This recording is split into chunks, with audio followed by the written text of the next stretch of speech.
Chapter 60. Second Blasphemy Slate. No problem. Klein tried to maintain his unchanging deep tone. He rested his left elbow on the armrest of his chair and supported his forehead slightly with his fingers, posing as though he was listening calmly. Alger deliberated over his words and said, "The Antigonus is an ancient family. Their history can be traced back to the Cataclysm epoch before the Fourth Epoch and is related to the Second Blasphemy Slate." The Second Blasphemy Slate? There's a Second Blasphemy Slate? How many are there? Klein's pupils shrank, and he nearly changed his posture. According to what the Hanged Man and Justice have said previously, the Blasphemy Slate contained the profound mysteries of the 22 paths of the divine. There are 2 of such important items, or even more. 22 paths of the divine, sequences and pathways. Could these 2 nouns mean the same thing? Every complete sequence pathway leads straight to the throne of the divine?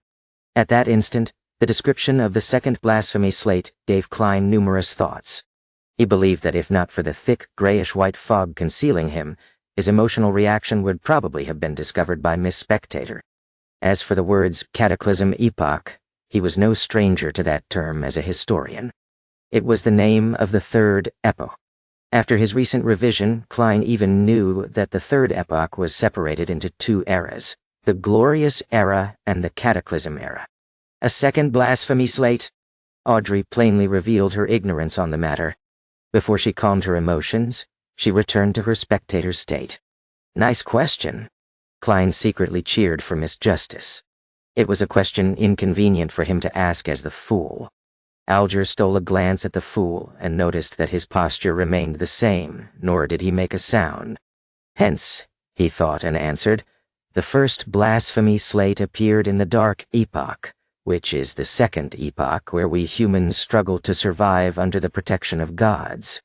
The Second Blasphemy Slate appeared at the end of the Third Epoch. It could even be said that its appearance symbolized the end of the Cataclysm Epoch. The content of the 2 blasphemy slates is kept secret by the 7 major churches. I only know bits and pieces of it. I only know that they involve the paths of the divine, but I am not sure of the differences between them. Was the blasphemy slate that Emperor Roselle saw the first or the second?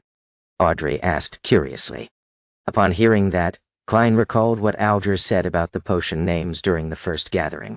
He said that the names of the sequence potions were derived from the blasphemy slate. Similarly, Captain had also mentioned that the formation and completion of the potion system was thanks to the birth of the blasphemy slate. That indirectly confirms that the paths of the divine are the sequence pathway. Klein answered his earlier question silently. Then Alger simply replied, "The second one." The glint in Audrey's eyes diminished, and she returned to her spectator state. She did not continue asking questions. Instead, all she did was focus her gaze on the Hanged Man. It was obvious that her scrutiny made Alger uncomfortable, but he suppressed the emotions within him. He lowered his voice and continued, during the Solomon dynasty in the Fourth Epoch, although the Antigonus family was considered an illustrious part of the aristocracy, they didn't do anything very memorable until they supported the establishment of the Tudor Empire. They then stood right in the middle of the stage of northern continent. In that period, Antigonus, Ammon, Abraham, Jacob, and others were illustrious names of the human kingdom. However, after the War of the 4 Emperors, the Blood Emperor from the Tudor Empire perished. They fell from the top of their pedestal and are now hunted by the 7 deities. I am not sure about the actual process, but I do know that the Antigonus family was destroyed at the hands of the Church of Evernight. Mr. Fool, if you'd like to know more, I am afraid that you can only obtain the information from the Church of Evernight or from the few ancient secret organizations. You know which few I am referring to.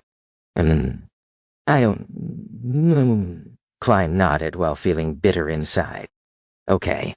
The secret order is 1. Captain and Old Neil mentioned the Moses ascetic order. I wonder if the psychology alchemists count. While he mentally checked off the candidates, Alger provided him with the last bits of information. I similarly have no idea which sequence pathways the Antigonus family held. There are only 2 adjectives that appear repetitively in the descriptions of the Antigonus family, and those are strange and terrifying. Strange and terrifying, thinking back to the notebook, the original Klein and his classmates, and what happened to Ray Bieber's mother. It really is aptly worded. Klein continuously rapped the edge of the long table with the tip of his finger a couple of times. Then, he slowly began to speak. Very well, I am satisfied with the payment. The reason he continuously rapped the long table lightly with his fingers was to emphasize the action. To make Justice and the hanged man believe that he had a habit of rapping in order to conceal the fact that the same motion was used to activate and deactivate his spirit vision. It's my pleasure. Alger did not say anything else. Audrey took a look at the hanged man and then the fool. She smiled faintly and said, "Then, I shall ask the second question. What is the name of the subsequent potion for Spectator? Where can I find the clues? I'd also like to ask so straightforwardly, but different choices lead to different difficulties." Klein did not speak but cast his gaze towards the hanged man. Alger remained silent for a few seconds before saying, "I'll answer the question for free because I led you on this pathway.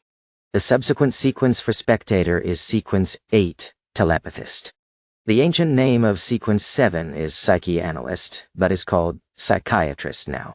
This is what I found out from a member of the Psychology Alchemists.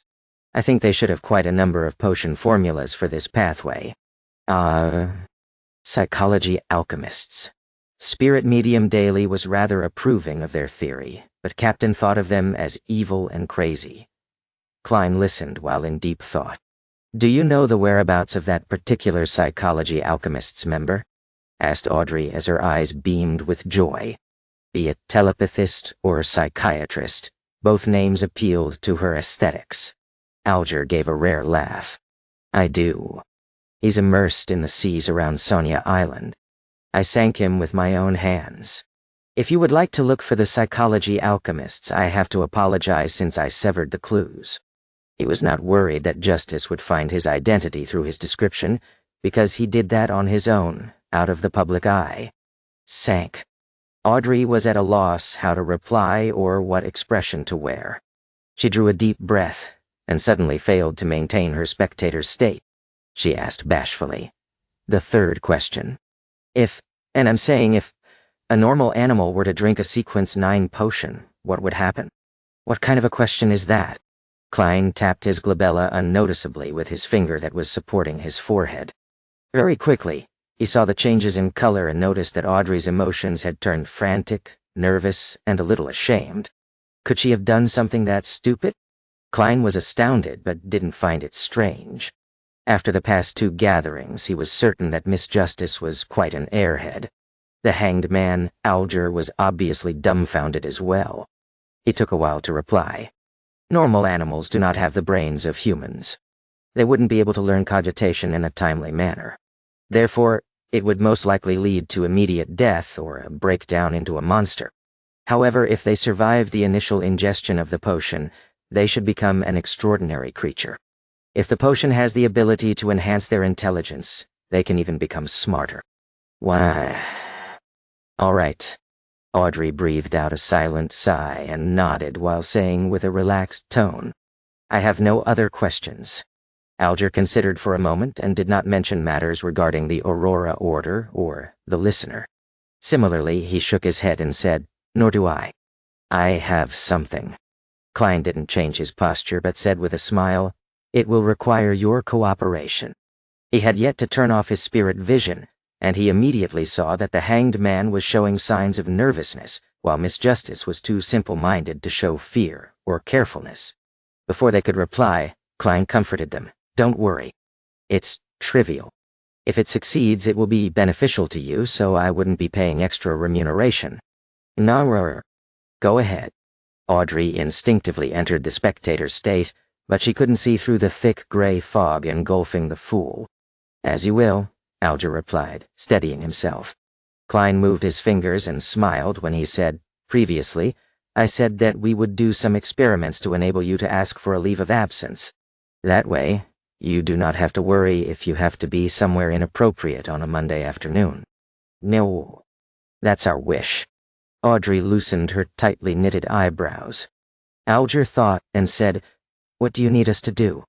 You could try a piece of ritualistic magic during your free time." It need not be too formal. As long as you are in an environment that won't be disturbed, put 4 brand new candles on an altar, placed on 4 corners respectively.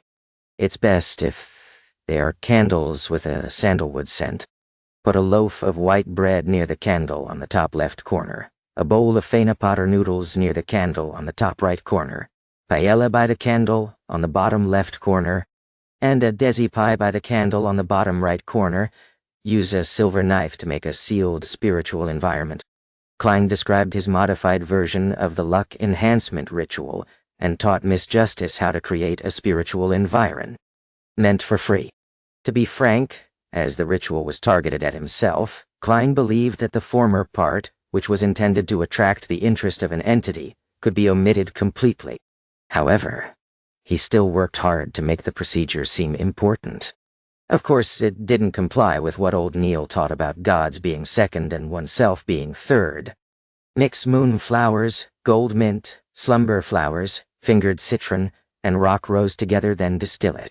Extract it for its essential oil, then pour a drop onto each candle. Audrey listened with piqued interest as she recorded all that he said.